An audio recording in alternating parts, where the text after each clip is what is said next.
Praise the Lord. വന്നിരിക്കുക എല്ലാവരും കൈകളുയർത്തി ദൈവത്തിന് സ്തോത്രം ചെയ്യാം. ഹല്ലേലൂയ. ദൈവനാമത്തിന് മഹത്വമുണ്ടാകട്ടെ. കോട്ടയം സെൻറ്റർ പ്ലാറ്റിനം ജൂബിലി കൺവെൻഷൻ്റെ സമാപന രാത്രി യോഗത്തിൽ പങ്കെടുക്കുന്ന ബഹുമാന്യരായ എല്ലാ സഹോദരന്മാർക്കും സഹോദരിമാർക്കും ശ്രേഷ്ഠന്മാരായ കർത്തൃദാസന്മാർക്കും ഗായിക സംഘത്തിനും അധ്യക്ഷനായിരിക്കുന്ന പാസ്റ്റർ എ മൗസസ്, ബൈബിൾ സ്കൂളിൽ എന്നെ ദൈവത്തിൻ്റെ വചനം പഠിപ്പിച്ച pastor K C Cheriyan, pastor K E Thomas, pastor A T George, pastor Joy Philip, pastor K C Samuel, pastor Dominic, pastor M J Varghese, pastor Sudheer Varghese, ഇതിൻ്റെ ജനറൽ കൺവീനറായിരിക്കുന്ന ബ്രദർ ജോയി താനുവേലിൽ, ഇവിടെ നടന്ന music ഫെസ്റ്റിവലിൻ്റെ കൺവീനറായിരുന്ന സജി പോൾ. 100 വയസ്സ് പ്രായമുണ്ടായിട്ടും ഈ കൺവെൻഷനിൽ പങ്കെടുക്കുവാൻ അമേരിക്കയിൽ നിന്ന് വന്നുയർന്ന ഞങ്ങളുടെ ഈരയിലെ പ്രിയപ്പെട്ട അപ്പച്ചൻ, എല്ലാവർക്കും എൻ്റെ വിനീതമായ സ്നേഹവന്ദനം അറിയിക്കുന്നു. എല്ലാറ്റിലുപരി മഹാദൈവത്തിൻ്റെ തിരു സാന്നിധ്യം ഇന്ന് രാത്രി ഇവിടെ എഴുന്നള്ളി വന്നിട്ടുണ്ട്. എത്ര പേർക്കറിയാം ദൈവ സാന്നിധ്യം ഇവിടെ ഉണ്ടെന്ന്? ഹല്ലേലൂയ. ബൈബിളുണ്ടെന്ന് എല്ലാവരും ബൈബിളൊന്ന് കയ്യിലെടുക്കാം, ബൈബിളൊന്ന് ഉയർത്തിപ്പിടിക്കാം. ഞാൻ പറയുന്ന വാചകങ്ങൾ എന്നോട് ചേർന്ന് പറയണം. ദൈവവചനത്തിനായി സ്തോത്രം, വിശുദ്ധ തിരുവെഴുത്തുകൾക്കായി സ്തോത്രം. എന്ന് രാത്രി എന്നോട് സംസാരിക്കണമേ. 1 കൊരിന്ത്യർ 15-ാം അധ്യായം 3-ാം വാക്യം. ക്രിസ്തു നമ്മുടെ പാപങ്ങൾക്കു വേണ്ടി തിരുവെഴുത്തുകളിൻ പ്രകാരം മരിച്ചു അടക്കപ്പെട്ടു, തിരുവെഴുത്തുകളിൻ പ്രകാരം 3-ാം നാൾ ഉയർത്തെഴുന്നേറ്റു. ഒരു നിമിഷം പ്രാർത്ഥിക്കാം. പ്രിയ കർത്താവേ, തിരുവചനത്തിനായി സ്തോത്രം. വചനം പ്രകാശിപ്പിച്ച് ഇവിടെ വന്നിരിക്കുന്ന ഓരോ വ്യക്തിയെയും കുടുംബത്തെയും ദേശത്തെയും സഭകളെയും സംഭവങ്ങളെയും കാലഘട്ടത്തെയും വിവേചിച്ചുകൊണ്ട് ഞങ്ങളോട് സംസാരിക്കണമേ. അവിടുത്തെ ശബ്ദം കേൾക്കുവാൻ ഞങ്ങൾ കാതോർത്തിരിക്കുന്നു. യേശു ക്രിസ്തുവിന്റെ നാമത്തിൽ തന്നെ ആമേൻ. എന്താണ് ഈ മാർഗത്തിന്റെ സവിശേഷത? എന്താണ് പ്രത്യേകത? എന്ത് യുണീക്നെസ് ആണ് ഈ മാർഗത്തിന് പറയാനുള്ളത്? മറ്റു മാർഗങ്ങളെക്കാൾ, മറ്റു ഫിലോസഫികളെക്കാൾ, മറ്റു മതങ്ങളെക്കാൾ, മറ്റു പ്രസ്ഥാനങ്ങളെക്കാൾ എന്തു വ്യത്യാസമാണ് പറയാനുള്ളത്? ഒറ്റ വ്യത്യാസമേ ഉള്ളൂ. ഏറ്റവും പ്രധാനപ്പെട്ട വ്യത്യാസം യേശു ക്രിസ്തു. യേശു ക്രിസ്തു ഈ മാർഗത്തിലാണ്. യേശു ക്രിസ്തുവിനെ പോലെ വേറൊരാളില്ല. അവനൊപ്പം പറയാൻ ആരുമില്ല, അവനെ പോലെ ആരാധ്യൻ ആരുമില്ല. കർത്താവേ, നിന്നോട് സദൃശൻ ആരുമില്ല. അവന്റെ ജനനം യുണീക്കാണ്. അവനെ പോലെ ജനിച്ച വേറൊരാളില്ല. അവനെ പോലെ പ്രസംഗിച്ച വേറൊരാളില്ല. അവനെ പോലെ അത്ഭുതങ്ങൾ ചെയ്ത വേറൊരാളില്ല. അവനെ പോലെ നിരപരാധിയായിരുന്ന അവനെ ക്രൂശിച്ചു കൊന്നതുപോലെ അങ്ങനെ മരിച്ച വേറൊരാളില്ല. ലോകത്തിൽ ഒരാളുമില്ല. മരണശേഷം 3-ാം ദിവസം അതിരാവിലെ ശക്തിയോടെ ഉയർത്തെഴുന്നേറ്റ് വന്ന യേശു ക്രിസ്തു. ആ ക്രിസ്തുവിനെ കുറിച്ച് എവിടെയാണ് നമുക്ക് കാണുവാൻ കഴിയുന്നത്? ലോക ചരിത്രത്തിലെ കാലക്കണക്കിനെ BC എന്നും AD എന്നും രണ്ടായി തിരിച്ചത് യേശു ക്രിസ്തുവിന്റെ ജനനമാണ്. ഒറ്റ പുസ്തകം പോലും അവൻ എഴുതിയിട്ടില്ലെങ്കിലും ലോകത്തിലെ ആയിരക്കണക്കിന് ലൈബ്രറികളിൽ അവനെ കുറിച്ച് എഴുതിയ പുസ്തകങ്ങൾ നിറഞ്ഞിരിക്കുകയാണ്. ഒരു പാട്ട് പോലും അവന് രചിച്ചിട്ടില്ലെങ്കിലും ആയിരക്കണക്കിന് പാട്ടുകൾ അവനെ കുറിച്ച് ലോകത്തിലുണ്ടായി. ഭക്തജനങ്ങൾ പാടിക്കൊണ്ടിരിക്കുകയാണ്. ഒരു ബൈബിൾ സ്കൂൾ അവൻ നടത്തിയില്ലെങ്കിലും എത്ര സെമിനാറുകൾ, എത്ര ബൈബിൾ കോളേജുകൾ, ലോകം മുഴുവൻ 10,000-കണക്കിന് പണ്ഡിതന്മാർ പഠിപ്പിക്കുന്ന സ്ഥാപനങ്ങൾ ഉണ്ടായത് അവൻ കാരണമാണ്. അവനെ കുറിച്ച് പഠിക്കുവാനാണ്. എവിടെയാണ് അവന്റെ ചരിത്രം നമ്മൾ അറിയുന്നത്? യേശു ക്രിസ്തുവിനെ കുറിച്ച് എവിടെയാണ് നമുക്ക് മനസ്സിലാക്കുവാൻ കഴിയുന്നത്? സെക്കുലർ ഹിസ്റ്ററിയിൽ യേശു ക്രിസ്തുവിനെ കുറിച്ച് പറഞ്ഞിട്ടുണ്ടോ? 1-ാം നൂറ്റാണ്ടിലും 2-ാം നൂറ്റാണ്ടിലും AD രചിച്ചിട്ടുള്ള ഏതെങ്കിലും പുസ്തകത്തിൽ അവന്റെ കാര്യം എഴുതിയിട്ടുണ്ടോ? 4 സെക്കുലർ ഹിസ്റ്റോറിയൻസ് ക്രിസ്തുവിനെ പരാമർശിക്കുന്നുണ്ട്. ഏറ്റവും പ്രധാനമായ പരാമർശം നടത്തിയിരിക്കുന്നത് ടാസിറ്റസ് എന്ന പേരുള്ള റോമൻ ഹിസ്റ്റോറിയനാണ്. ടാസിറ്റസ് റോമൻ സെനറ്റ് അംഗമായിരുന്നു. AD 116 ആണ്ടിൽ അദ്ദേഹം ഒരു പുസ്തകം എഴുതി. ആ പുസ്തകത്തിന്റെ പേര് അനൽസ്. അനൽസ് എന്ന ഒരു പുസ്തകമല്ല, നിരവധി പുസ്തകങ്ങളാണ്. അനൽസിന്റെ 15ാമത്തെ പുസ്തകം 44-ാം അധ്യായത്തിൽ പറഞ്ഞിരിക്കുന്ന കാര്യം AD 64 റോമിലുണ്ടായ അഗ്നിബാധയെ കുറിച്ചാണ് അധ്യായത്തിൽ പരാമർശിക്കുന്നത്. 6 ദിവസം നീണ്ടുനിന്ന അഗ്നിബാധ AD 64 ജൂലൈ മാസമാണ് റോമിലുണ്ടായത്. റോമാപുരി കത്തി എരിഞ്ഞു തീർന്ന് അന്ന് ഭരിച്ചിരുന്ന ചക്രവർത്തി ദുഷ്ടനായ നീറോ സീസറായിരുന്നു.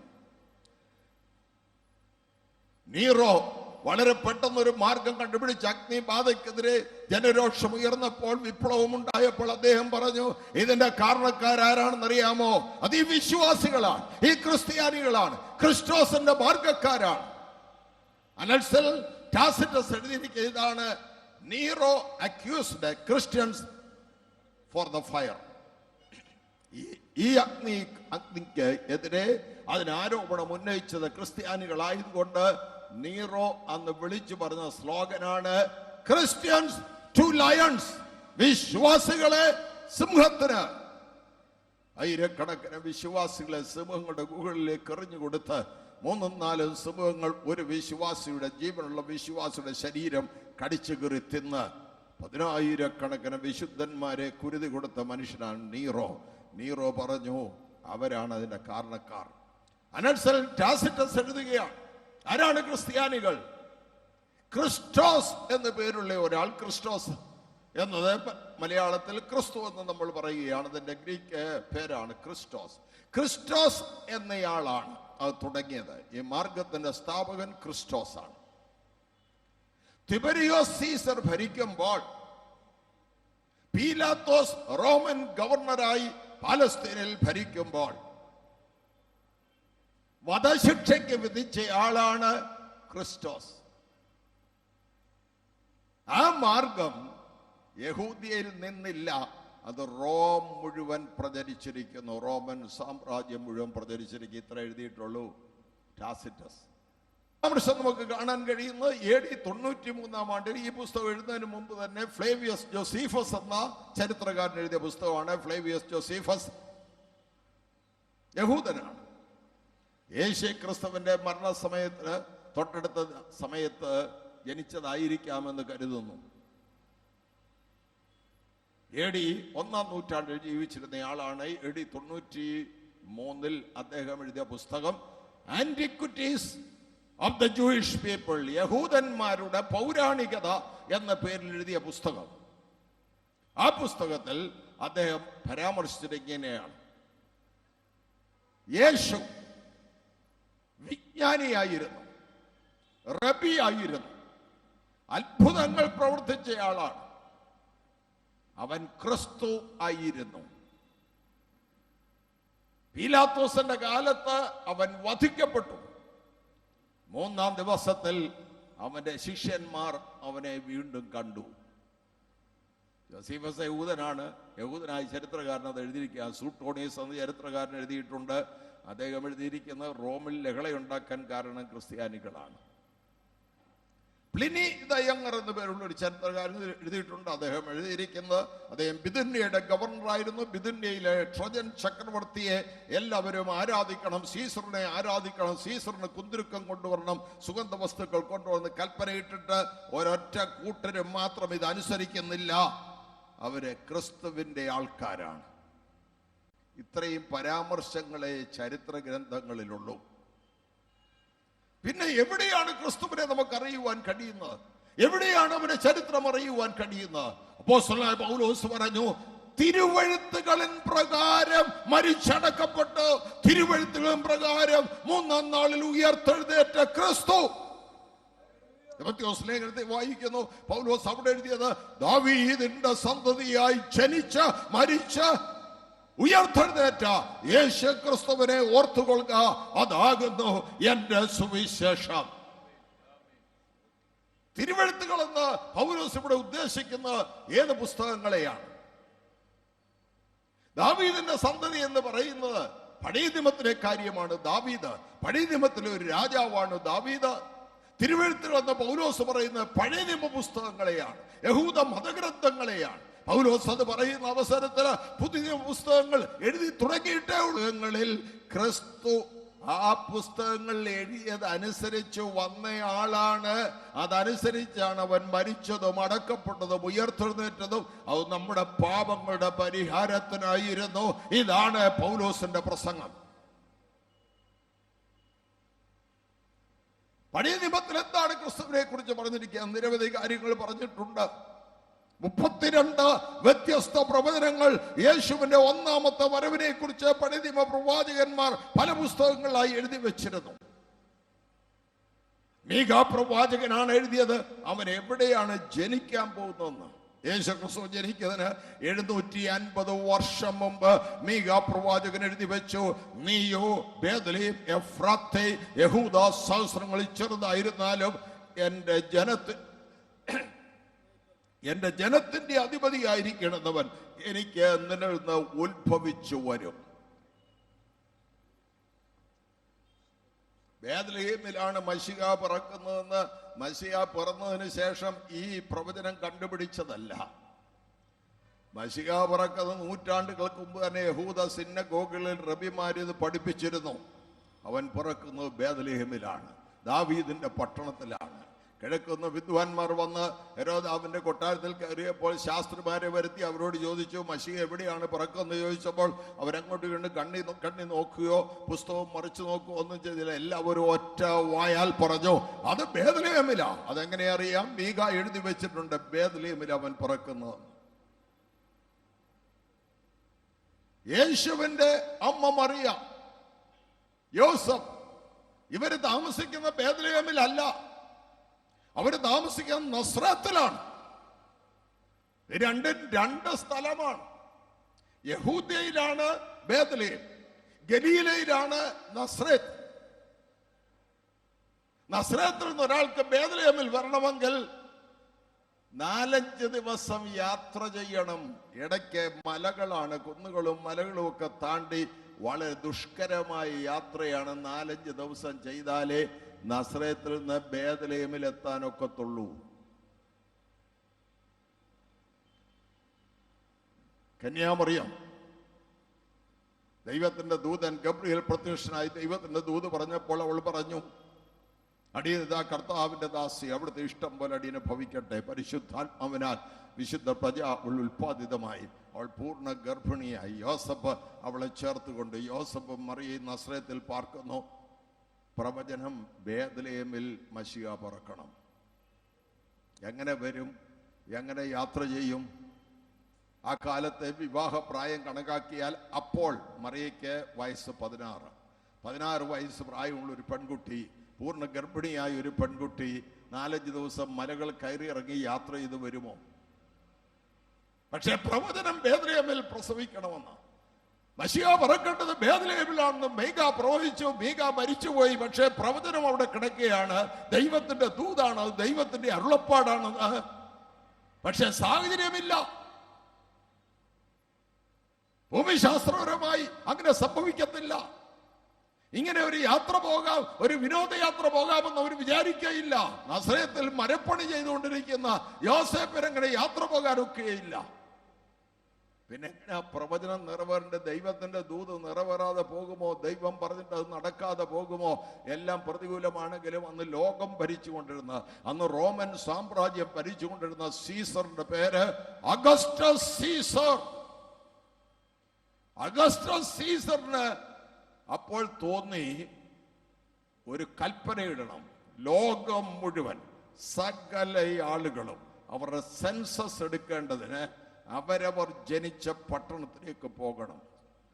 പലയിടത്ത് താമസിച്ചാൽ ഒന്നിലധികം പ്രാവശ്യം ഒരാളുടെ പേര് ചേർത്ത് തെറ്റുപറ്റും. അതുകൊണ്ട് സീസർ കൽപ്പനയിട്ടു, എല്ലാവരും, പ്രജകളെല്ലാവരും അവരവരുടെ ജന്മനാട്ടിലേക്ക് പോകട്ടെ. യോസേപ്പ് ബേത്ലഹേമ്യനാണ്. യോസേപ്പ് ദാവീദിന്റെ ഗ്രഹത്തിൽപ്പെട്ടവരാണ്. ദാവീദിന്റെ പട്ടണമാണ് ബേത്ലഹേം. അതുകൊണ്ട് നസ്രത്തിൽ അവൻ ഇരുന്നാൽ സെൻസസ് നടക്കാനൊക്കെയില്ല. സീസർ കൽപ്പനയിട്ടു. റോമൻ സീസറിന്റെ കൽപ്പന ധിക്കരിക്കാനൊക്കത്തില്ല. തലവെട്ടിക്കളയും. പട്ടാളത്തെ വെച്ചുകൊണ്ടുള്ള ഭരണമാണ്. സീസർ പറഞ്ഞാൽ എന്ത് സംഭവിച്ചാലും അനുസരിച്ചേ ഒക്കത്തുള്ളൂ. വയ്യാത്ത ഈ പെൺകുട്ടിയെയും ഈ സ്ത്രീയെയും കൂട്ടിക്കൊണ്ട് മറിയെയും കൂട്ടിക്കൊണ്ട് യോസഫ് യാത്ര ചെയ്യേണ്ടി വന്നു. അങ്ങനെ ഈ മലകൾ കയറി ഇറങ്ങി, കുന്നുകൾ കയറി ഇറങ്ങി യാത്ര ചെയ്ത് പല ദിവസങ്ങൾ കൊണ്ട് ബേത്ലഹേമിലെത്തി. അവിടെ വെച്ച് പ്രസവം നടന്നു. വഴിയമ്പലത്തിൽ സ്ഥലമില്ലാഞ്ഞതുകൊണ്ട് പശുത്തൊട്ടിയിൽ കിടത്തി. ഇനി ഞാൻ പറയുന്ന കാര്യം ശ്രദ്ധിക്കുക. ദൈവം നിന്നോടൊരു ദൂത് പറഞ്ഞിട്ട്, ദൈവം നിനക്കൊരു വാഗ്ദാനം തന്നിട്ട് അത് നിറവേറാനുള്ള യാതൊരു സാഹചര്യവും കാണുന്നില്ലെന്ന് മാത്രമല്ല, അതിൻ്റെ പ്രതികൂലമായ സാഹചര്യങ്ങളാണ് നിലനിൽക്കുന്നതെങ്കിൽ ലോകം ഭരിക്കുന്ന ഭരണാധികാരിയുടെ ഹൃദയത്തെ പിടിച്ചു തിരിച്ച് നിനക്ക് അനുകൂലമായി സാഹചര്യം ഉണ്ടാക്കാൻ കഴിയുന്നവനാണ് നിന്റെ ദൈവം. നിങ്ങൾക്ക് മനസ്സിലായി ഞാൻ പറഞ്ഞ കാര്യം? നദിയുടെ ദൈവത്തിന് സ്തോത്രം ചെയ്യാം. ഹല്ലേലൂയ. എല്ലാം എതിരായിക്കൊള്ളട്ടെ, എല്ലാം പ്രതികൂലമായിക്കൊള്ളട്ടെ, അനുകൂലമായ ഒരു സാഹചര്യവും ഇല്ലാതിരുന്നു കൊള്ളട്ടെ, എന്നാൽ ഒരു കാര്യം ഉറപ്പ് ഞാൻ തരാം. ദൈവം നിന്നോട് പറഞ്ഞ വാഗ്ദാനം ദൈവം നിവർത്തിക്കും. ദൈവത്തിന്റെ ദൂത് മാറിപ്പോകയില്ല. ദൈവത്തിന്റെ അരുളപ്പാട് മാറിപ്പോകയില്ല. ദൈവം പറഞ്ഞ ഒരു കാര്യവും വേസ്റ്റായി പോകയില്ല. ദൈവം പറഞ്ഞത് ദൈവം നിവർത്തിക്കും. അടുത്ത പ്രവചനം, എൻ്റെ മകനെ മിസ്രയീമിൽ നിന്ന് വിളിച്ചു വരുത്തി. ദൈവം പറയുക, ദൈവത്തിന്റെ മകൻ, ദൈവത്തിന്റെ പുത്രൻ യേശുവിനെ മിസ്രയീമിൽ നിന്ന് വിളിച്ചു വരുത്തിയെന്ന് ഹോശേയ പ്രവാചകൻ BC 8-ാം നൂറ്റാണ്ടിൽ എഴുതി വെച്ചിരിക്കുക. ആ പ്രവചനം നിറവേറണമെങ്കിൽ അപ്പനും അമ്മയും ഈ കുഞ്ഞും കൂടെ മിസ്രയീമിൽ പോകണം, ഈജിപ്തിൽ പോകണം. ബേത്ലഹേമിൽ നിന്ന് ഈജിപ്തിലേക്ക് പോകാൻ എന്തോ ദൂരമുണ്ട്. 2 വർഷം മുമ്പ് ഞാൻ പോയായിരുന്നു. ബേത്ലഹേമിൽ തന്നെ ഈജിപ്തിലോട്ട് പോയി. ബസ്സിലാണ് പോയത്. ഒരു ദിവസം മുഴുവൻ യാത്ര ചെയ്തിട്ടും മരുഭൂമിയുടെ പകുതി ദൂരം എത്തിയുള്ളൂ. അന്ന് രാത്രി ഇവിടെ താമസിച്ചു. പിറ്റേ ദിവസം രാവിലെ വീണ്ടും ബസ്സിൽ യാത്ര ചെയ്തിട്ട് പിറ്റേ ദിവസം ഉച്ചയ്ക്കാണ് കെയ്റോയിൽ ചെന്നത്. 1.5 ദിവസം ബസ്സിൽ 70-80 കിലോമീറ്റർ വേഗതയിൽ ഹൈവേയിൽ കൂടെ പോകുന്ന ബസ്സിൽ യാത്ര ചെയ്തിട്ട് 1.5 ദിവസം വേണ്ടി വന്ന് ബസ്സുമില്ല, ഹൈവേയും ഇല്ല. നടന്ന് പോകണം. അല്ലേ വല്ല കോർ കഴുതിയുടെയും പുറത്ത് പോകണം. കോർ കഴുതിയുടെ പുറത്ത് പോയാലും നടപ്പിൻ്റെ സ്പീഡേ കിട്ടത്തുള്ളൂ. അത്ര ദിവസം വേണം, 1 മാസത്തോളം വേണം. എങ്ങനെ പോകും? ദരിദ്ര ദമ്പതികളല്ലേ ഇവര്. പക്ഷെ ദൈവത്തിന്റെ വചനം നിറവേറാതെ പോകത്തില്ല. യേശു ബേത്ലഹേമിൽ പിറന്നപ്പോൾ തന്നെ കിഴക്ക് ജാതികളുടെ ആകാശത്ത് മശിഹാപ്രഭുയുടെ നക്ഷത്രം ഉദിച്ചു. നക്ഷത്രം കണ്ടപ്പോൾ അവർക്ക് മനസ്സിലായി യഹൂദന്മാരുടെ രാജാവ് പറന്നിരിക്കുന്നു. എന്താ യഹൂദന്മാരുടെ രാജാവ് പറന്നെന്ന് ഒരു നക്ഷത്രത്തെ നോക്കിയാൽ ആർക്കെങ്കിലും കണ്ടുപിടിക്കാനൊക്കെ? നക്ഷത്രത്തെ എഴുതി വെച്ചിട്ടുണ്ടോ യഹൂദന്മാരുടെ രാജാവെന്ന്? ഇവർക്കെങ്ങനെ മനസ്സിലായത് യഹൂദന്മാരുടെ രാജാവ്? ഇവര് വിജാതീയരാണ്, യഹൂദന്മാരുമായിട്ട് ബന്ധമില്ല, ആ നാട്ടുകാരുമല്ല, വിദൂരത്തുള്ള ഇവര്. ഇനി ഒരു രാജ്യത്ത് ഒരു രാജാവ് പറഞ്ഞാൽ തന്നെ ഇവരെല്ലാം കൂടെ വരേണ്ട കാര്യമുണ്ടോ? അന്നത്തെ ചരിത്ര പശ്ചാത്തലം പഠിച്ചാലേ അതിന്റെ പ്രസക്തി മനസ്സിലാകത്തുള്ളൂ. BC 606-ാം ആണ്ടിൽ നെബൂഖദ്നേസർ ചക്രവർത്തി വന്ന് യെരൂശലേമിൽ നിന്ന് യഹൂദന്മാരെ പ്രവാസത്തിലേക്ക് പിടിച്ചുകൊണ്ട് പോയി. 70 കൊല്ലം കഴിഞ്ഞപ്പോൾ കുറച്ചു പേര് വന്നു. ബാക്കി ആളുകൾ സാമ്രാജ്യത്തിന്റെ വിവിധ പട്ടണങ്ങളിലേക്ക് അവർ ചിതറിപ്പോയി. അന്നത്തെ ഏറ്റവും വലിയ കച്ചവടക്കാർ യഹൂദന്മാരായിരുന്നു. എവിടെല്ലാം കച്ചവടത്തിന്റെ അവസരമുണ്ടോ അവിടെ എല്ലാം പോയി അവർ കടകൾ തുടങ്ങി. എവിടേക്കാണെന്ന് ഞാൻ പറയാം. ഇങ്ങനെ കൊച്ചി വരെ വന്നു. അന്ന് മുസിരിസ് എന്ന് പറയുന്ന കൊടുങ്ങല്ലൂർ തുറമുഖം വന്ന് അവർ കടകൾ തുടങ്ങി. യഹൂദന്മാർ ആ കാലത്ത് ലോകത്തിൻ്റെ എല്ലാ രാജ്യങ്ങളിലും എല്ലായിടത്തും അന്ന് മുതൽ യഹൂദന്മാരുടെ കുടിയേറ്റമുണ്ടായി. കുടിയേറിയ സ്ഥലങ്ങളിൽ അവർക്ക് ആരാധനയ്ക്ക് വേണ്ടി അവസരമുണ്ടാകണം. അതിന് യെരൂശലേമില് സന്നദ്ധ സംഘത്തെ അറിയിച്ചപ്പോൾ അവർ കൂടി തീരുമാനിച്ചു 10 മേജർ പുരുഷന്മാരായ യഹൂദന്മാർ ഏതെങ്കിലും പട്ടണത്തിലുണ്ടെങ്കിൽ അവിടെ അവർക്കൊരു പള്ളി പണിയാം. സിനഗോഗ് അനുവാദം കൊടുത്തു. ആ പ്രഖ്യാപനം ഉണ്ടായതോടുകൂടി എവിടെയെല്ലാം 10 കുടുംബങ്ങളുണ്ടോ അവിടെ എല്ലാം യഹൂദന്മാരുടെ പള്ളികൾ ഉണ്ടായി, സിനഗോഗുകൾ. പള്ളിയും ദൈവാലയവുമായിട്ട് യഹൂദന്മാർക്ക് വ്യത്യാസമുണ്ട്. ടെമ്പിൾ, ദൈവാലയം ഒന്നേ ഉള്ളൂ, അത് യെരൂശലേമിലാണ്. ദൈവാലയത്തിൽ മാത്രമേ പൗരോഹിത്യമുള്ളൂ, സിനഗോഗിൽ പൗരോഹിത്യമില്ല, പുരോഹിതന്മാരില്ല. ടെമ്പിളിൽ, ദൈവാലയത്തിൽ മാത്രമേ യാഗമുള്ളൂ, സിനഗോഗിൽ യാഗമില്ല. സിനഗോഗിൽ പിന്നെന്താ ഉള്ളത്? സിനഗോഗിലുള്ളത് ദൈവവചനവും അത് പഠിപ്പിക്കുന്ന റബിമാരും. ലോകം മുഴുവൻ എല്ലാ പട്ടണങ്ങളും ചെതറിപ്പോയ യഹൂദന്മാർ എല്ലായിടത്തും പള്ളികൾ പണിത് ആഴ്ചയിൽ ഒരിക്കൽ കൂടി വന്ന് പഴയ നിയമത്തിലെ വചനങ്ങൾ പഠിക്കാൻ തുടങ്ങി. പ്രധാനമായി അവർ പഠിച്ചത് വരുവാനുള്ള മശിയെ കുറിച്ച്, ദാവീദിന്റെ സന്തതിയായി വരുന്നവനെ കുറിച്ച്, ലോകത്തിന്റെ ഉദ്ധാരകനെ കുറിച്ച്, ലോകത്തിന്റെ വീണ്ടെടുപ്പുകാരനെ കുറിച്ച്. ഒരു രാജാവ് നീതിയോടെ വാഴും, അവന്റെ പ്രഭുക്കന്മാർ ന്യായത്തോടെ അധികാരം നടത്തും. അന്ന് ചെന്നായും കുഞ്ഞാടും ഒന്നിച്ചു മേയും. അന്ന് സമൂഹം കാളെ എന്ന പോലെ വൈക്കോൽ തിന്നും. അന്ന് കുഞ്ഞുങ്ങൾ സർപ്പത്തിന്റെ പൊത്തിൽ കൈയിട്ട് കളിക്കും. ഈ പ്രവചനമൊക്കെ വായിച്ച റബിമാര് പഠിപ്പിച്ചപ്പോൾ അത് കേൾക്കാൻ ചുറ്റുമുള്ള ജാതികൾ സിനഗോഗിൽ വരാൻ തുടങ്ങി. ജാതികൾക്ക് വന്നാൽ ഇരിക്കാൻ എല്ലാ സിനഗോഗിലും ജാതികൾക്ക് ഇരിപ്പിടമുണ്ടായി. ജാതികൾ ലോകമെങ്ങും യഹൂദ മതാനുസാരികളായി മാറി. യഹൂദ മതാനുസാരികളായി മാറിയ ജാതികൾ യെരൂശലേമിൽ പെരുന്നാളിന് വന്നപ്പോൾ യെരൂശലേം ദേവാലയത്തിലും അവർക്ക് വേണ്ടി പ്രത്യേകം പ്രാകാരമുണ്ടാക്കി. അങ്ങനെ ലോകം മുഴുവനുള്ള സകല ജാതികളുടെ ഇടയിൽ വരുവാനുള്ള മശിയെ കുറിച്ച് യേശു ക്രിസ്തുവിന്റെ ഒന്നാമത്തെ വരവിന് മുമ്പ് ദൈവം അറിയിപ്പ് നൽകി. ലോകം മുഴുവൻ അറിയിപ്പ് നൽകി. ഇതാ രക്ഷകൻ വരുന്നു, ഇതാ മശിഹ വരുന്നു, ഇതാ വീണ്ടെടുപ്പുകാരൻ വരുന്നു. ലോകം മുഴുവൻ എല്ലാ ബുക്കിലും മൂലയിലും കോണിലും എല്ലായിടത്തും ദൈവം അറിയിപ്പ് കൊടുത്തു. യേശു ക്രിസ്തു ജനിക്കുന്നതിന് മുമ്പ്, അവന്റെ ഒന്നാമത്തെ വരവിന് മുമ്പ് ലോകത്ത് ദൈവം അറിയിച്ചു രക്ഷകൻ വരുന്നു. അതിനുശേഷമാണ് അവൻ ബേത്ലഹേമിൽ ജനിച്ചത്. അവന്റെ രണ്ടാമത്തെ വരവിന് മുമ്പ് എന്ന് ലോകം മുഴുവൻ അറിയിപ്പ് കൊടുത്തോണ്ടിരിക്കുക. യേശു ക്രിസ്തു മടങ്ങി വരുന്നു, അവൻ രണ്ടാമത് വരുന്നു, അവൻ രണ്ടാമത് പ്രത്യക്ഷനാകും, അവൻ വീണ്ടും വരും. ഞാൻ ഇന്ന് ഇവിടെ ഒന്ന് പ്രസംഗിക്കുമ്പോൾ ഞാൻ ഒറ്റയ്ക്കല്ല പ്രസംഗിക്കുന്ന, ലോകം മുഴുവൻ 10,000 സുവിശേഷകർ ഇതുപോലെ നിന്ന് എവിടെയെങ്കിലുമൊക്കെ പ്രസംഗിച്ചുകൊണ്ടിരിക്കുക. ഞങ്ങൾ ഇരുന്ന് കഴിഞ്ഞാൽ വേറെ 10,000 പേര് എഴുന്നേറ്റ് കഴിഞ്ഞ് പ്രസംഗിക്കാൻ, അവരിരുന്ന് കഴിഞ്ഞാൽ വേറെ 10,000 പേര് എഴുന്നേറ്റ് കഴിഞ്ഞ് പ്രസംഗിക്കാൻ. ടെലിവിഷനിലൂടെ, റേഡിയോയിലൂടെ, വിവിധ മാർഗങ്ങളിലൂടെ ലോകം മുഴുവൻ ദൈവം അറിയിപ്പ് കൊടുത്തിരിക്കുന്നു. യേശു ക്രിസ്തു മടങ്ങി വരുന്നു. ഒന്നാമത്തെ വരവിനെ കുറിച്ച് അറിയിപ്പ് കൊടുത്തു കഴിഞ്ഞ് അവൻ വന്നതുപോലെ രണ്ടാമത്തെ വരവിനെ കുറിച്ച് അറിയിപ്പ് കൊടുത്തു കഴിഞ്ഞ് അവൻ മടങ്ങി വരും. പ്രത്യാശയുള്ളവർ കൈ ഉയർത്തി ദൈവത്തിന് സ്തോത്രം ചെയ്യാം. ഹല്ലേലൂയ. ഇത് ജൂബിലി കൺവെൻഷനാണ്. അത് 75 കൊല്ലമായതുകൊണ്ട് പേരിട്ടെന്നുള്ളൂ. 75 കൊല്ലമായിട്ട് ഈ പ്രദേശത്ത് അറിയിപ്പ് കൊടുത്തുകൊണ്ടിരിക്കുക. ഈ കൺവെൻഷൻ തന്നെ ഇതിന്റെ പുറകിലുള്ള ദൈവത്തിന്റെ ഉദ്ദേശം ഈ അറിയിപ്പ് നൽകാൻ. കോട്ടയം നിവാസികളെ അറിഞ്ഞുകൊള്ളുക, യേശു ക്രിസ്തു മടങ്ങി വരാറായി. അതിന്റെ വിളംബരമാണ് ഇവിടെ നടക്കുന്നത്, അതിന്റെ അനൗൺസ്മെന്റ് ആണ് ഇവിടെ നടക്കുന്നത്, അതിന്റെ അറിയിപ്പാണ് ഇവിടെ നടക്കുന്നത്. ഒരുങ്ങിക്കൊള്ളുക, നിന്റെ ദൈവത്തെ എതിരേൽപ്പാൻ ഒരുങ്ങിക്കൊള്ളുക.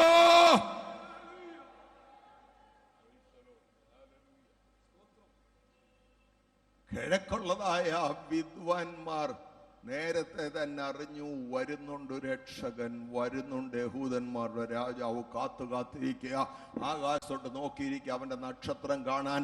നക്ഷത്രശാസ്ത്രം വന്ന് പഠിക്കുന്ന 3 രാജ്യക്കാരാ.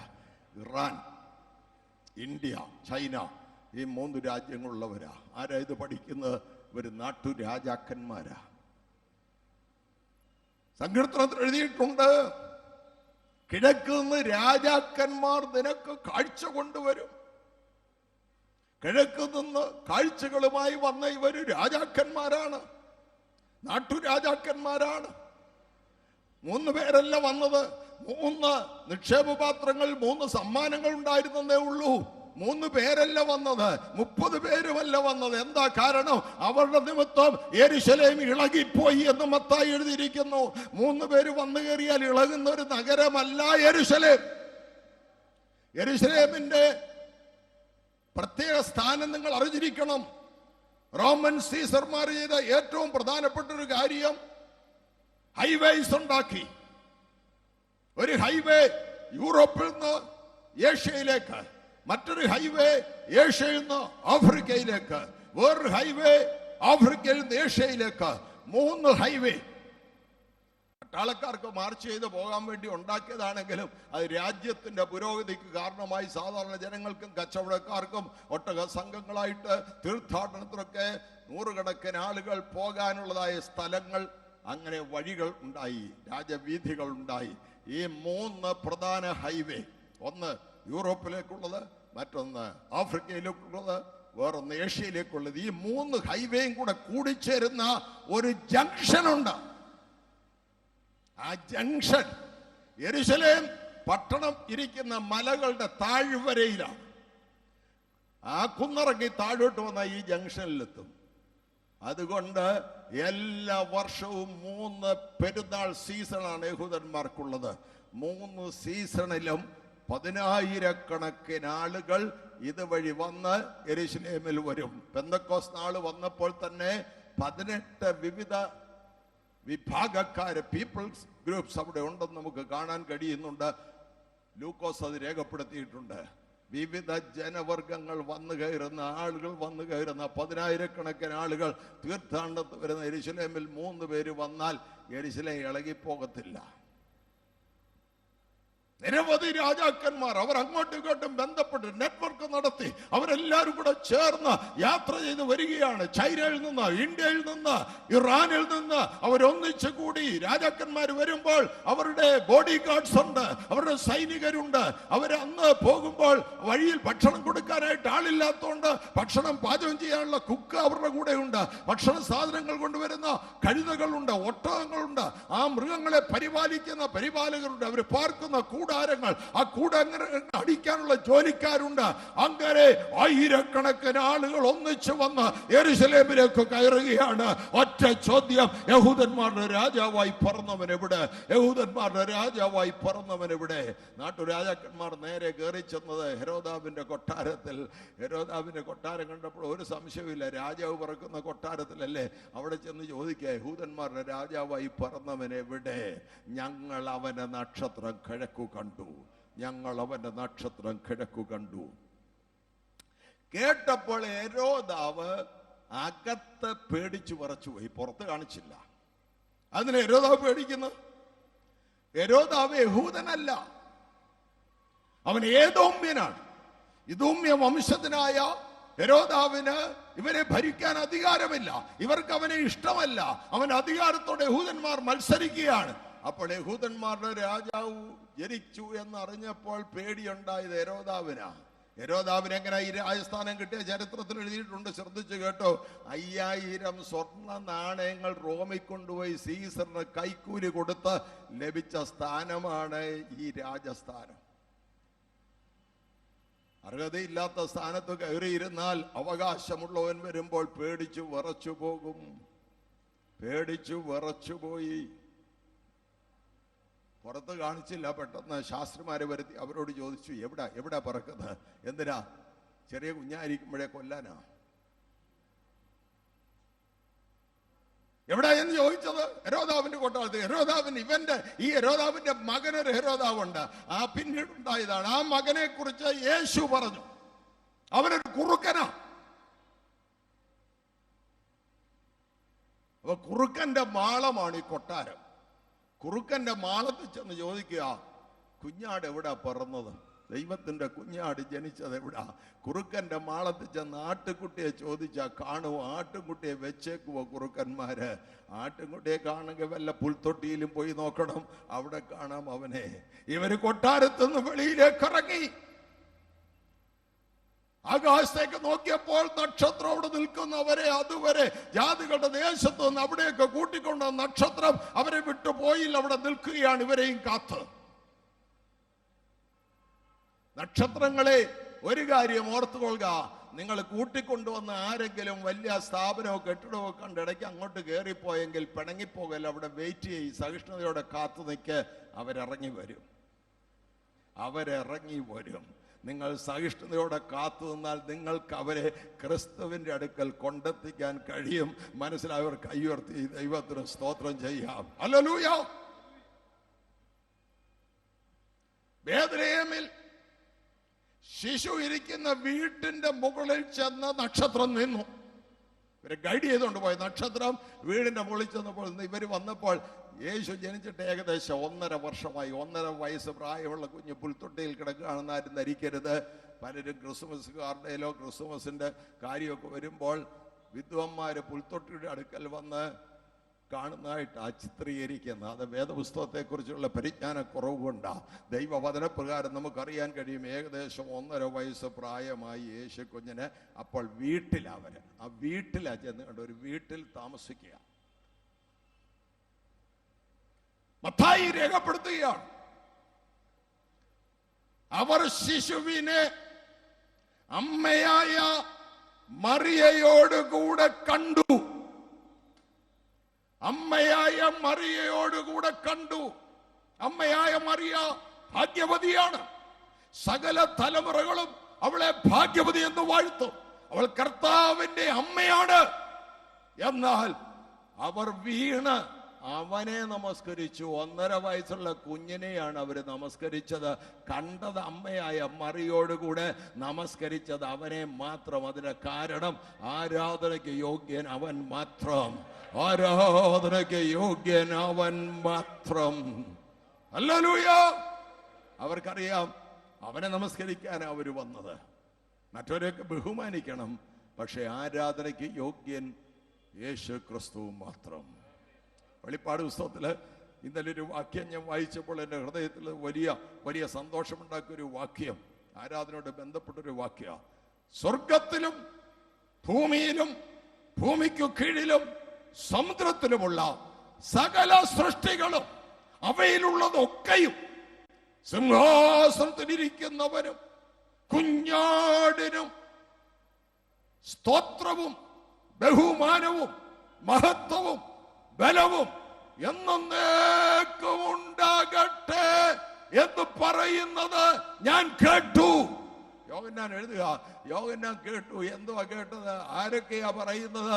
മഹത്വവും ബഹുമാനവും സ്തോത്രവും സ്തുതിയും ആരൊക്കെയാ പറയുന്നത്? സ്വർഗം, ഭൂമി, ഭൂമിക്ക് കീഴിൽ സമുദ്രം, അവയിലുള്ള സകല സൃഷ്ടികളും അവയിലുള്ളതൊക്കെയും എന്ന് പറഞ്ഞാൽ എന്താ? ഈ പ്രപഞ്ചമാണ്. ഈ പ്രപഞ്ചം അവനെ ആരാധിക്കുന്നു. ഈ പ്രപഞ്ചം സിംഹാസനത്തിൽ ഇരിക്കുന്നവനെയും ദൈവകുഞ്ഞാടിനെയും ആരാധിക്കുന്നു. അത് ഞാൻ കേട്ടു എന്ന് യോഹന്നാൻ പറഞ്ഞു. ഒന്ന് ശ്രദ്ധിച്ചു നോക്ക, ചെവി പൊട്ടിയിരിക്കരുത്. നീ ശ്രദ്ധിച്ചു നോക്കാമെങ്കിൽ നിനക്ക് ഈ ആരാധന കേൾക്കാം. ആകാശത്തുള്ള കോടി കോടി നക്ഷത്രങ്ങളും ഈ ഭൂമിയിലുള്ള പുൽത്തലപ്പ് മുതൽ വലിയ മരങ്ങൾ വരെ ആ കാറ്റത്ത് അവരെ ആരാധിച്ചു കൊണ്ടിരിക്കുക. നിങ്ങളുടെ പറമ്പിലുള്ള തെങ്ങിന്റെ ഓലകൾ ഇളകുമ്പോൾ ശ്രദ്ധിച്ചു നോക്ക്, അവർ ദൈവത്തെ ആരാധിക്കുകയാണ്. വാഴയുടെ ഇല ആടുമ്പോൾ ശ്രദ്ധിച്ചു നോക്ക്, അവർ ദൈവത്തെ ആരാധിക്കുക. ആറ്റിലെ മത്സ്യങ്ങൾ, കാട്ടിലെ മൃഗങ്ങൾ എല്ലാം സർവേശ്വരനെ ആരാധിക്കുകയാണ്. ഈ പ്രപഞ്ചം മുഴുവൻ, സ്വർഗത്തിലുള്ളതും ഭൂമിയിലുള്ളതും അതിന്റെ കീഴിലുള്ളതും സമുദ്രത്തിലുള്ളതും സകല സൃഷ്ടിയും സകല അവയിലുള്ളതൊക്കെയും അവനെ ആരാധിക്കുന്നു. അടുത്ത വാക്യം, 4 ജീവികൾ ആമേൻ എന്ന് പറഞ്ഞ് ആരാധന കേൾക്കുമ്പോൾ ആമേൻ പറഞ്ഞോണം. അവിടെ പറയുന്ന ജീവികൾ വ്യാഖ്യാനിക്കേണ്ടതാണെങ്കിലും പെട്ടെന്നുള്ള അർത്ഥം ഞാൻ പറയാം. നിന്റെ അകത്ത് ജീവനുണ്ടെങ്കിൽ നീ ആമേൻ പറഞ്ഞോണം. ഓ ഹല്ലേലൂയ. ആരാധന കേൾക്കുമ്പോൾ ആമേൻ പറഞ്ഞോണം. ആരെങ്കിലും ദൈവത്തെ സ്തുതിക്കുമ്പോൾ പ്രതികരിക്കാതിരിക്കരുത്, മൗനമായിട്ടിരിക്കരുത്, വായടച്ചിരിക്കരുത്. നീ അവനെ സ്തുതിച്ചുകൊള്ളണം, ആമേൻ പറഞ്ഞുകൊള്ളണം. അടുത്ത വാക്യം അറിയാമോ? മൂപ്പന്മാരെല്ലാവരും അവന്റെ മുമ്പാകെ വീണു കിടന്ന് അവനെ നമസ്കരിച്ചു. പ്രപഞ്ചം മുഴുവൻ അവനെ ആരാധിച്ചു. 4 ജീവികൾ ആമേൻ പറഞ്ഞു. മൂപ്പന്മാര് സാഷ്ടാംഗം വീണ് അവനെ ആരാധിച്ചു. എപ്പോഴെങ്കിലും നിങ്ങൾ വീണ് കിടന്ന് ആരാധിച്ചിട്ടുണ്ടോ? മൂപ്പന്മാർ സ്വർഗത്തിൽ ചെന്ന 24 മൂപ്പന്മാർ, 12 പേര് പുതിയ നിയമസഭയുടെ പ്രതിനിധികൾ, 12 പേര് പഴയ നിയമസഭയുടെ പ്രതിനിധികൾ. പഴയ നിയമസഭയാണെങ്കിലും പുതിയ നിയമസഭയായാലും സ്വർഗത്തിൽ ചെന്ന് ആരാധിക്കുന്നത് അവന്റെ മുമ്പിൽ വീണ് കിടന്നാണ്. ഇവിടെ ഒന്ന് കൈവെക്കാൻ പറയുമ്പോൾ ബുദ്ധിമുട്ടാ, ഒന്ന് കൈയടിക്കാൻ പറയുമ്പോൾ ബുദ്ധിമുട്ടാ, ഒന്ന് സ്തോത്രം പറയാൻ പറയുമ്പോൾ ബുദ്ധിമുട്ടാ. അങ്ങനെയുള്ളവർ അങ്ങോട്ട് പോകാൻ ശ്രമിക്കരുത്. അവിടെ ചെന്നാൽ വീണ് കിടന്നാണ് ആരാധന. ആരാധിക്കാൻ മനസ്സില്ലാത്തവൻ അവിടേക്ക് പോകരുത്. അവിടെ ആരാധനയാണ്. ദൈവത്തിന് സ്തുതിയും സ്തോത്രവും അർപ്പിക്കുകയാണ്. കുഞ്ഞാടിന് സ്തുതിയും സ്തോത്രവും അർപ്പിക്കുകയാണ്. അറുക്കപ്പെട്ട കുഞ്ഞാട് സ്തുതിക്ക് യോഗ്യൻ. ജീവിതത്തിന്റെ പ്രാരാബ്ദങ്ങൾ കൊണ്ട്, ദുഃഖങ്ങൾ കൊണ്ട് തലകുനിച്ച് നിനക്ക് ചിലപ്പോൾ ഇരുന്നെന്ന് വരാം. എന്നാൽ ഒരു ദൂത് പറയുവാൻ ദൈവം എൻ്റെ മക്കൾ തന്നിട്ടുണ്ട്. 2013 കുറിച്ചൊരു ദൂത് ഞാൻ പോകുന്ന സ്ഥലത്തൊക്കെ പറയാൻ ദൈവം എന്നെ ഏൽപ്പിച്ചതാണ്. ഞാൻ പറയാം. 2013 ദൈവം നിനക്ക് വിജയത്തിന്റെ വർഷമാക്കിയിരിക്കുന്നു. എന്ത് വിജയമാ? ജയത്തിന്റെ കൊടി നിന്റെ വീടിന്റെ മുകളില് ഉയർത്തിക്കെട്ടുന്ന വർഷമാണ് 2013. നീ തോറ്റവനെ പോലെ നടക്കണ്ട, നീ തലയും കുരിച്ചിന് നടക്കണ്ട. നിന്റെ വീടിന്റെ മുകളിൽ ജയത്തിന്റെ കൊടി ഉയർത്തിക്കെട്ടുവാൻ തക്കവണ്ണം 2013 ദൈവം നിനക്ക് ജയത്തിന്റെ വർഷമാക്കിയിരിക്കുന്നു. ദൈവം നിനക്ക് ജയത്തിന്റെ വർഷമാക്കിയിരിക്കുന്നു. നിന്റെ കുഞ്ഞുങ്ങളുടെ ഭാവിയിൽ ദൈവത്തിന്റെ വിജയം ദൈവം വെളിപ്പെടുത്താൻ പോകുന്നു. നിന്റെ ശുശ്രൂഷയിൽ ദൈവത്തിന്റെ വിജയം ദൈവം വെളിപ്പെടുത്താൻ പോകുന്നു. നിന്റെ ബിസിനസ്സിൽ ദൈവത്തിന്റെ വിജയം ദൈവം വെളിപ്പെടുത്താൻ പോകുന്നു. ജയത്തിന്റെ വർഷമാണ് 2013.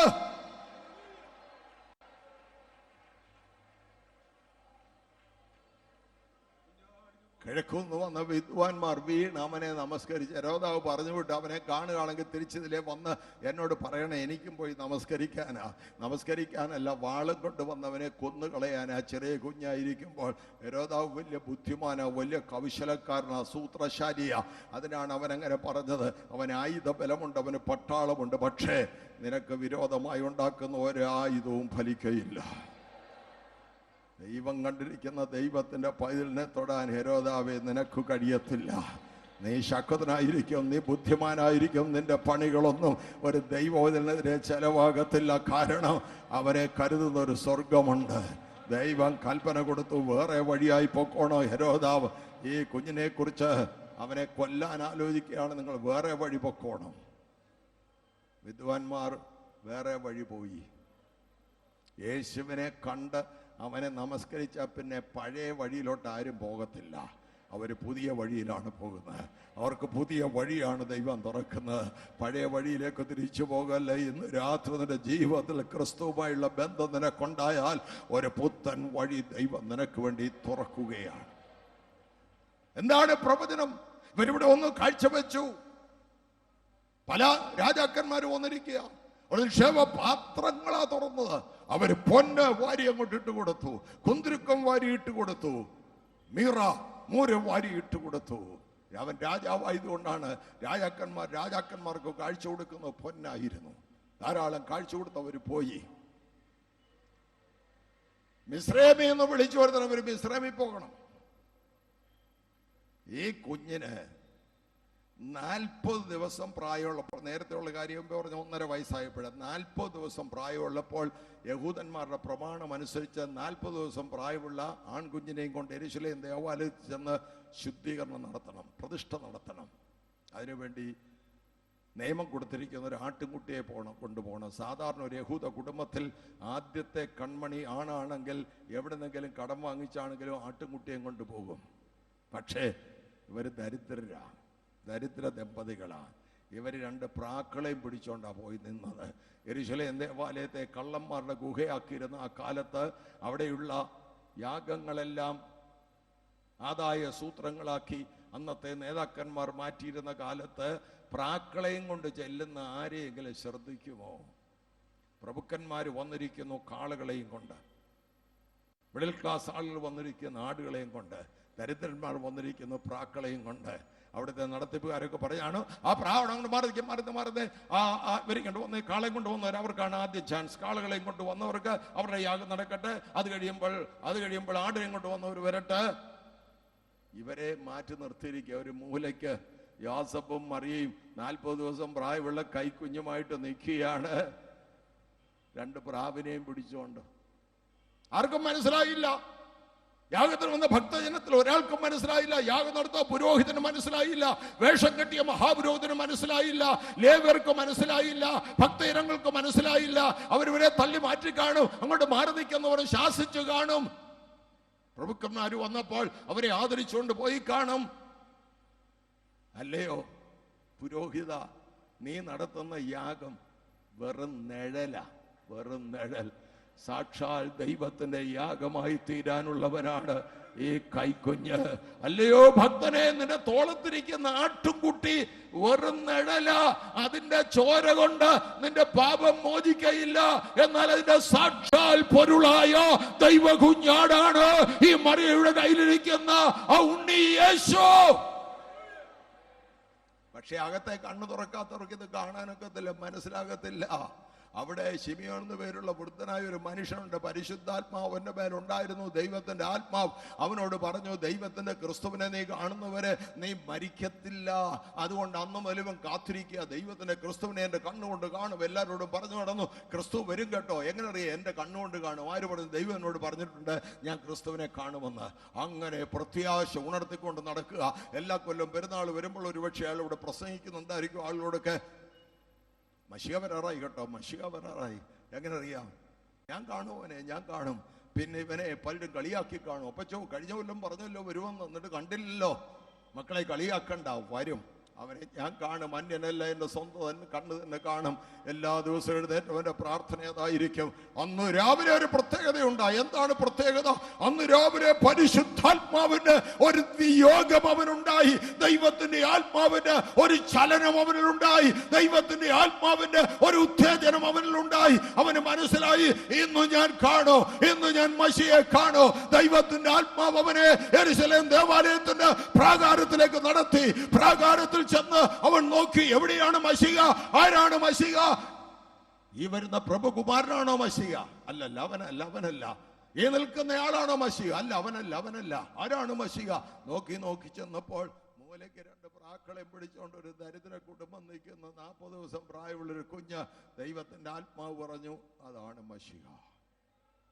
ആത്മനിയോഗത്താൽ അവൻ അടുത്തേക്ക് ചെന്ന് അമ്മയോട് ചോദിച്ചു, കുഞ്ഞിനെ എൻ്റെ കയ്യിലും തരാമോ? ആ കുഞ്ഞിനെ വാങ്ങിച്ചിട്ട് വൃദ്ധനായ ശിമിയോൻ പറയുകയാണ്, ഇപ്പോൾ നാഥ അടിയനെ സമാധാനത്തോടെ വിട്ടയക്കണമേ. സർവജനത്തിനും വേണ്ടി നീ ഒരുക്കിയ നിന്റെ രക്ഷയെ എന്റെ കണ്ണു കണ്ടുവല്ലോ.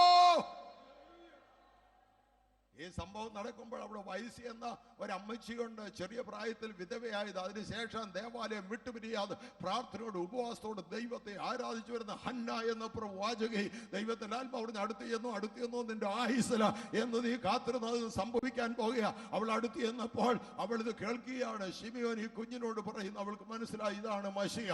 അവൾ പോയി യെരൂശലേമിന്റെ വീണ്ടെടുപ്പിനെ കാത്തിരുന്ന സകല ആളുകളോടും പറഞ്ഞു, മശിഹ വന്നു. അവിടുത്തെ പ്രമാണികൾ അവനെ തിരിച്ചറിഞ്ഞില്ല, അവിടുത്തെ ഉന്നതന്മാർ അവനെ തിരിച്ചറിഞ്ഞില്ല, അവിടുത്തെ ഭക്തജനങ്ങൾ അവനെ തിരിച്ചറിഞ്ഞില്ല. പൂർവാധിക ഭംഗിയായിട്ട് അവർ ചടങ്ങുകളെല്ലാം നിറവേറ്റുന്നുണ്ട് എങ്കിലും തിരിച്ചറിയാൻ കഴിയണമെങ്കിൽ അകത്ത് വെളിച്ചമുണ്ടാകണം. അകത്തെ കണ്ടു തുറന്നവർക്ക് മാത്രമേ തിരിച്ചറിയുവാൻ കഴിയത്തുള്ളൂ. ഇതൊരു വെളിപ്പാടാണ്. ദൈവം ഇന്ന് രാത്രി നിന്റെ അകത്ത് ഈ വെളിപ്പാട് തന്നിട്ടുണ്ടെങ്കിൽ നന്ദിയോടെ ദൈവത്തിന് സ്തോത്രം ചെയ്യാം. ഹല്ലേലൂയ. യാഗത്തിന് ആട്ടുകുട്ടിയെ വാങ്ങിച്ചുകൊണ്ട് പോകാൻ കഴിവില്ലാത്ത ദരിദ്ര ദമ്പതികളോട് പറഞ്ഞിരിക്കുക, മിസ്രൈമിലോട്ട് പോകാൻ. മിസ്രൈമിൽ എങ്ങനെ പോകും? ഹെരോദാവ് കാത്തിരുന്നു വിദ്വാൻമാർ വരുമെന്ന്. അവര് വന്നില്ല. അവര് വേറെ വഴിയായി പോയി എന്ന് മനസ്സിലായപ്പോൾ ഹെരോദാവിന് കോപമായി. കണക്കുകൂട്ടിപ്പോ 1.5 വയസ്സായി കുട്ടിക്ക്. എന്നാലും റിസ്ക് എടുക്കണ്ട, മാർജിനോട് ഇട്ട് 2 വയസ്സെന്നാക്കി. 2 വയസ്സ് താഴെ പ്രായമുള്ള സകല ആൺകുഞ്ഞുങ്ങളെ ബേത്ലഹേമിൽ കൊന്നേക്കാൻ പറഞ്ഞു. ആ കൂട്ടത്തിൽ യേശു പെട്ടിരിക്കും. ആ കൂട്ടത്തിൽ യഹൂദന്മാരുടെ രാജാവായി പറഞ്ഞവനെയും കൊല്ലാൻ പറ്റുമെന്ന് ഇവൻ കണക്ക് കൂട്ടിയേ. മനുഷ്യ, നിന്റെ കണക്ക് കൂട്ടുവല്ലോ ദൈവത്തിന്റെ അടുക്കൽ ചെലവാകുമോ? അന്ന് രാത്രി ദൈവം പറഞ്ഞ് ഹെരോദാവ് ശിശുവിനെ കൊല്ലുവാനായിട്ട് ആഗ്രഹിക്കുന്നു, അതുകൊണ്ട് ശിശുവിനെ എടുത്തുകൊണ്ട് അമ്മയും കൂട്ടിക്കൊണ്ട് മിസ്രൈമിലേക്ക് പോകാം. ദരിദ്ര ദമ്പതികളോട് പറയാം, മിസ്രൈമിൽ പോകാൻ 1 മാസം യാത്ര. അവിടെ ചെന്ന് എവിടെ താമസിക്കും? മരപ്പണിക്കാരൻ മറ്റൊരു രാജ്യത്ത്, അന്യ രാജ്യത്ത് എവിടെ താമസിക്കും? അവിടെ വീടുണ്ടോ? സൗകര്യമുണ്ടോ? അവിടെ ജോലിക്ക് അവസരമുണ്ടോ? എങ്ങനെയാ ഈ പോക്ക്? പോകാനായിട്ട് യാത്ര ചെലവുണ്ടോ? ഒന്നും വിഷമിക്കണ്ട, ഒന്നും വിഷമിക്കണ്ട. അതിനുള്ള വകയാണ് കിഴക്കുനിന്ന് വന്ന നാട്ടുരാജാക്കന്മാർ നിക്ഷേപ പാത്രം തുറന്ന് അവരുടെ മുമ്പിലേക്ക് എടുത്തു വെച്ച സ്വർണം, പൊന്ന്. അത് കുഞ്ഞിന് അരിഞ്ഞാണം പണിതിടാനായിട്ട് കൊടുത്ത പൊന്നല്ല, അത് അവരുടെ യാത്രയ്ക്ക് വേണ്ടി മുൻകൂട്ടി ദൈവം കരുതിയതാണ്. നിനക്കൊരു പ്രതിസന്ധി വരുന്നതിന് മുമ്പ് ദൈവത്തിന്റെ കരുതൽ വെളിപ്പെട്ടിരിക്കും. നിന്റെ ജീവിതത്തിൽ വരുന്ന പരീക്ഷകൾ ദൈവം അനുവദിക്കുന്നതാണെങ്കിലും അത് നിന്റെ നന്മയ്ക്കാണ്, അത് നിന്റെ തിന്മയ്ക്കല്ല. നിന്റെ നന്മയ്ക്കാക്കി ദൈവം മാറ്റിയിരിക്കും. ദൈവത്തെ സ്നേഹിക്കുന്നവർക്ക്, നിർണയപ്രകാരം വിളിക്കപ്പെട്ടവർക്ക് തന്നെ സകലവും സകലവും സകലവും സകലവും നന്മയ്ക്കായി കൂടി വ്യാപരിക്കുന്നു. അബ്രഹാമിന്റെ ജീവിതത്തിലെ ഏറ്റവും വലിയ പരിശോധനയായ മോറിയ മലയിലേക്ക് ചവിട്ടിക്കേറുമ്പോൾ ആട്ടിൻകുട്ടി എവിടെയാണ് ഇസഹാക്ക് ചോദിച്ചു. അബ്രഹാം ദൈവം കരുതിക്കൊള്ളും. മേളിൽ ചെന്നിട്ട് ഇസഹാക്കിനെ ബലിയർപ്പിക്കാൻ വെച്ചിട്ട് കത്തിയെടുത്ത് നോക്കുമ്പോൾ ദൈവം പറഞ്ഞു, ബാലന്റെ മേൽ കൈവയ്ക്കരുത്. തിരിഞ്ഞു നോക്കിയപ്പോൾ കൊമ്പുകൾ കാട്ടിൽ കുരുങ്ങിയ ഒരു ആട്ടുകൊറ്റൻ കിടക്കുന്നു. അതിനെ എടുത്ത് യാഗം ഉറപ്പിച്ച് ഇസഹാക്കിന് വിടുതൽ. പക്ഷേ ഇവര് കയറ്റം കയറി വന്നപ്പോൾ ആട്ടുകൊറ്റൻ എവിടായിരുന്നു? ഇവർ പരിശോധനയുടെ പർവ്വതം മോറിയ മലയുടെ ഇങ്ങേ ചരുവിൽ കൂടെ മുകളിലോട്ട് ചവിട്ടി കയറുമ്പോൾ മറ്റേ വസ്തു കൂടെ ഈ ആട്ടുകൊറ്റനും കയറി വരികയായിരുന്നു. നീ പരിശോധനയുടെ പർവ്വതം കയറുമ്പോൾ ഓർത്ത് കൊള്ളുക, മറുവശത്തൂടെ നിന്റെ വിടുതൽ കയറി വരുന്നുണ്ട്, മറുവശത്തൂടെ ദൈവത്തിന്റെ അനുഗ്രഹം കയറി വരുന്നുണ്ട്. നിന്റെ ജീവിതത്തിൽ ഉണ്ടാകുന്ന പരിശോധനയ്ക്ക് മുമ്പ് തന്നെ ദൈവം നിനക്ക് വേണ്ടി കരുതി വെച്ചിരിക്കും. ദൈവത്തിന്റെ അത്ഭുതം നിനക്ക് വേണ്ടി കരുതി വെച്ചിരിക്കും. അവന്റെ ശുശ്രൂഷയെക്കുറിച്ചുള്ള പ്രവചനം, അവന്റെ മരണത്തെക്കുറിച്ചുള്ള, മരണവിധത്തെക്കുറിച്ചുള്ള പ്രവചനം ദാവീദ് എഴുതി. അവന്റെ കൈകളും കാലുകളും തുളച്ചു. കയ്യും കാലും തുളച്ച ഒരാളെ കൊല്ലുന്ന കാര്യം ദാവീദിന്റെ കാലത്ത് അറിവില്ല, ഒരു സംഭവമില്ല. ദാവീദ് മരിച്ച് 800 കൊല്ലം കഴിഞ്ഞാണ് ഭൂമിയിൽ ഒന്നാമത്തെ ക്രൂശ് ഉണ്ടാകുന്നത്. BC 200-ാം ആണ്ടിൽ ഫിനീഷ്യയിലാണ് ആദ്യത്തെ ക്രൂശ് ഉണ്ടാകുന്നതായി കണ്ടെത്തിയിട്ടുണ്ട്. അത് കഴിഞ്ഞ് 150 കൊല്ലം കഴിഞ്ഞാണ് റോമാക്കാര് വധശിക്ഷയ്ക്ക് വേണ്ടി ക്രൂശ് ഉപയോഗിക്കാൻ തുടങ്ങിയത്. പക്ഷേ BC 1000-ാം ആണ്ടിൽ ദാവീദ് എഴുതി വെച്ചു, മശിയുടെ കയ്യും കാലും തുളച്ചാണ് അവനെ കൊല്ലുന്നത്. അവനെ അടിക്കുമെന്ന് മീഖാ പ്രവാചകൻ എഴുതി വെച്ചു. അവനെ ശിഷ്യന്മാരിൽ ഒരുത്തൻ അവനെ ഒറ്റിക്കൊടുക്കുമെന്ന് സങ്കീർത്തനത്തിൽ എഴുതി. ഒറ്റിക്കൊടുക്കുന്നവൻ വാങ്ങിക്കുന്നത് 30 വെള്ളിക്കാശാണെന്ന് ക്രിസ്തു ജനിക്കാൻ 430 കൊല്ലം മുമ്പ് സക്കറിയാവ് എഴുതി വെച്ചു. കറക്റ്റ് സംഖ്യ എഴുതി വെച്ചു. 30 വെള്ളിക്കാശ് യഹോവയ്ക്ക് മതിച്ച വില. ആ വില ചന്തയിൽ അക്കാലത്ത് ആരോഗ്യമുള്ള അടിമയ്ക്ക് കൊടുക്കേണ്ട വിലയാ. ചന്തയിൽ ആരോഗ്യമുള്ള ഒരു അടിമയ്ക്ക് കൊടുക്കേണ്ട വിലയാണ് കർത്താവായ യേശു ക്രിസ്തുവിന് പുരോഹിതന്മാർ കണക്ക് കൂട്ടി നിശ്ചയിച്ചത്. പ്രവചനത്തിൽ മുൻകൂട്ടി എഴുതി വെച്ചു, അവന്റെ പുറം ഉഴവ് ചാലുകൾ പോലെ നീളത്തിൽ കീറിയെന്ന് 750 കൊല്ലം മുമ്പ് എഴുതി വെച്ചു. റോമൻ കുരുടാവ് കൊണ്ട് അവന്റെ പുറത്തടിച്ചു. പീലാത്തോസിന്റെ മുറ്റത്ത് അവനെ കെട്ടിയിട്ട് ശരീരത്തിന് വസ്ത്രങ്ങൾ മാറ്റി കുതിരയുടെ തോൽ അനേക ചെറിയ നാരുകളായി കീറി അതിന്റെ അറ്റങ്ങൾ ഇരുമ്പ് ചൂണ്ടുകൾ ഇരുമ്പ് കൊളുത്തുകളും കെട്ടിയിട്ട് ഇങ്ങേ തലയ്ക്കൽ വാരിപ്പിടിച്ചുകൊണ്ട് വീശിയടിക്കുകയാണ് പട്ടാളക്കാരൻ. ഓരോ പ്രാവശ്യം അടിക്കുമ്പോൾ യേശുവിന്റെ പുറത്ത് ഈ വള്ളികൾ ചുറ്റിപ്പിടിക്കുക, തോൽവാറുകൾ ചുറ്റിപ്പിടിക്കുക, അതിന്റെ അറ്റങ്ങൾ ഇരുമ്പ് ചൂണ്ടകൾ ഇരുമ്പ് കൊളുത്തുകൾ അവന്റെ മാംസം കീറി ആഴത്തിലിറങ്ങും. പടയാളി വലിച്ചെടുക്കുമ്പോൾ അത്രയും സ്ഥലത്തെ മാംസം കീറിപ്പോകും.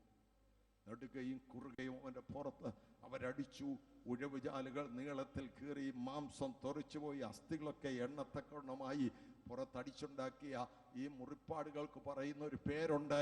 അവന്റെ പുറം അടിച്ചപ്പോൾ ഉണ്ടായ ഈ മുറിവുകൾക്ക് പറയുന്ന ഒരു പേരുണ്ട്, അടിപ്പിണർ. അതിനകത്താണ് നിന്റെ രോഗശാന്തി ദൈവം വെച്ചത്. അവന്റെ അടിപ്പിണരുകളാൽ നിനക്ക് സൗഖ്യം വന്നുപിരിക്കുന്നു എന്ന് രാത്രി സൗഖ്യത്തിന്റെ ശക്തി ഈ വചനത്തോടൊപ്പം വ്യാപരിക്കുന്നു. ഉച്ചമുള്ള കാലം വരെ വ്യാപരിക്കുന്ന അവന്റെ രോഗശാന്തിയുടെ കൃപ ഇന്ന് രാത്രി നിന്നെ സൗഖ്യമാക്കട്ടെ. നാടിചരമ്പുകളിൽ, അസ്ഥി പഞ്ചരങ്ങളിൽ, മാംസപേശികളിൽ, ആന്തരിക അവയവങ്ങളിൽ രോഗശാന്തിയുടെ കൃപ ഇന്ന് രാത്രി വ്യാപരിക്കട്ടെ. അവൻ തന്നെ ബലപ്പെടുത്തുന്നു, അവൻ തന്നെ ശക്തിപ്പെടുത്തുന്നു, അവൻ തന്നെ സൗഖ്യമാക്കുന്നു. ആരോഗ്യവും രോഗശാന്തിയും അവന്റെ പക്കലുണ്ട്. ആണിപ്പാടുള്ള പരിശുദ്ധ കൈകൾ ഇന്ന് രാത്രി നിന്നെ തൊടട്ടെ. അതിവേഗത്തിലോടുന്ന വചനമയച്ച് അവൻ നിന്നെ സൗഖ്യമാക്കുന്ന പ്രസവം കേട്ടുകൊണ്ടിരിക്കുമ്പോൾ തന്നെ നിനക്ക് പൂർണ്ണ സൗഖ്യം. നിന്റെ ശരീരത്തിന്റെ ബലക്കുറവ് മാറ്റുന്നു, നിന്റെ സന്ധികളുടെ വേദന അവൻ മാറ്റുന്നു, നിന്റെ അസ്ഥിയുടെ രോഗത്തിന് അവൻ സൗഖ്യം തരുന്നു, ഉദര രോഗത്തിന് അവൻ സൗഖ്യം തരുന്നു, നിന്റെ ശ്വാസകോശ രോഗത്തിന് അവൻ സൗഖ്യം തരുന്നു. ഇന്നലെയും ഇന്നും എന്നേക്കും അനന്യനായ യേശുക്രിസ്തു യെരുശലേമിൽ ചെയ്ത് എന്ന് ഇവിടെ ചെയ്യും. അവൻ ജീവിച്ചിരുന്നപ്പോൾ പാലസ്തീനിൽ ചെയ്ത് ഇന്ന് തിരുനക്കര മൈതാനത്ത് ഈ രാത്രിയിൽ വചനം കേട്ടുകൊണ്ടിരിക്കുമ്പോൾ തന്നെ നിന്റെ ശരീരത്തിൽ അവൻ സൗഖ്യമാക്കും. ഉയർത്തെഴുന്നേറ്റ കർത്താവിടെ എഴുന്നള്ളി വന്നിട്ടുണ്ട്. അവൻ നമ്മുടെ നടുവിലൂടെ നടകൊള്ളുന്നുണ്ട് എന്ന് അവൻ നിന്നെ വിടുവിക്കുന്നു, എന്ന് അവൻ നിന്നെ സൗഖ്യമാക്കുന്നു. ഹല്ലേലൂയ. അവൻ മരിച്ച അവന്റെ ശരീരം അരിമത്തിലെ യോസേഫിന്റെ കല്ലറയിൽ വെച്ചു. 16-ാം സങ്കീർത്തനത്തിൽ BC 1000 ആണ്ടിൽ ദാവീദ് എഴുതി, ദൈവത്തിന്റെ പരിശുദ്ധനെ ദ്രവത്വം കാണുവാൻ സമ്മതിക്കുകയില്ല. ലാസർ കല്ലറയിൽ കിടന്നപ്പോൾ മരിച്ചു 4 നാളായി നാറ്റം പിടിച്ചു. പക്ഷേ യേശുവിന്റെ ശരീരം നാറ്റം പിടിച്ചില്ല. യേശുവിന്റെ ശരീരത്തിൽ പുഴുക്കൾ വന്നില്ല, കൃമികൾ വന്നില്ല. എന്താ കാര്യം? ദൈവത്തിന്റെ പരിശുദ്ധനെ ദ്രവത്വം കാണുവാൻ ദൈവം സമ്മതിക്കുകയില്ല. പട്ടാളക്കാരെ കാവൽ നിർത്തിയെങ്കിൽ സ്വർഗം ദൂതന്മാരെ കാവൽ നിർത്തി. ഒരൊറ്റ ബാക്ടീരിയ പോലും ആ ബോഡിയിൽ കയറുവാൻ ദൈവം സമ്മതിച്ചില്ല. ആ ശരീരത്തെ തേജസ്സിന്റെ ശരീരമായിട്ട് ഉയർത്തെഴുന്നേൽപ്പിച്ചു. 32 വ്യത്യസ്ത പ്രവചനങ്ങൾ പഴയ നിയമത്തിൽ പറഞ്ഞത് യേശുവിന്റെ 1-ാം വരവിൽ നിറവേറി. അവന് 2-ാം വരവിനെ കുറിച്ച് വ്യക്തമായ 300 വചനങ്ങളിൽ 500 പരാമർശനങ്ങൾ പഴയ നിയമത്തിൽ നടത്തിയിട്ടുണ്ട്. പുതിയ നിയമത്തിൽ 326 പ്രാവശ്യം അവന്റെ മടങ്ങിയ വരവിനെ സൂചിപ്പിച്ചിട്ടുണ്ട്. പഴയ നിയമത്തിൽ പറഞ്ഞ 1-ാം വരവിന്റെ പ്രവചനങ്ങൾ അക്ഷരപ്രകാരം നിറവേറിയെങ്കിൽ അവന്റെ 2-ാം വരവിനെ കുറിച്ച് പറഞ്ഞ പ്രവചനങ്ങൾ അക്ഷരപ്രകാരം നിറവേറും. അവൻ മടങ്ങി വരുവാൻ സമയമായിരിക്കുന്നു. 2012 ഡിസംബർ 21 ആളുകൾ വിചാരിച്ചു ലോകം അവസാനിക്കാൻ പോകുക. മായൻ കലണ്ടറിൽ എഴുതിയിട്ടുണ്ടെന്നും പറഞ്ഞ് നമ്മുടെ നാട്ടിൽ അത്രയും പ്രശ്നം ഉണ്ടായില്ല. വിദേശ രാജ്യങ്ങളൊക്കെ ടെലിവിഷൻ ഷോകളിൽ ഭീതി പരത്തുകയായിരുന്നു. നീമ്രു എന്ന് പറയുന്ന ഒരു ഗ്രഹം വന്ന് ഭൂമിയെ ഇടിച്ച് തെറിപ്പിക്കാൻ പോകുന്നു. ഈ ഭൂമിയിൽ പോളാർ ഷിഫ്റ്റ് ഉണ്ടായിട്ട് നോർത്ത് പോൾ സൗത്തിലേക്കും സൗത്ത് പോൾ നോർത്തിലേക്കും വരാൻ പോകുന്നു. ഭൂമി തകർന്ന് തരിപ്പണമാകാൻ പോകുന്നു. എല്ലാവരും വരുന്നു. സൂര്യനിൽ നിന്ന് തീജ്വാലകൾ വരുന്നു. ഇന്നത്തെ പത്രത്തിലുമുണ്ട്, സൂര്യനിൽ നിന്ന് ഭൂമിയേക്കാൾ വലിയ വലിപ്പത്തിൽ തീജ്വാലകൾ ഉണ്ടായെങ്കിലും ഇങ്ങോട്ട് വന്നില്ല. പ്ലാസ്മ സൂര്യനിലേക്ക് തന്നെ തിരിച്ചുപോയി.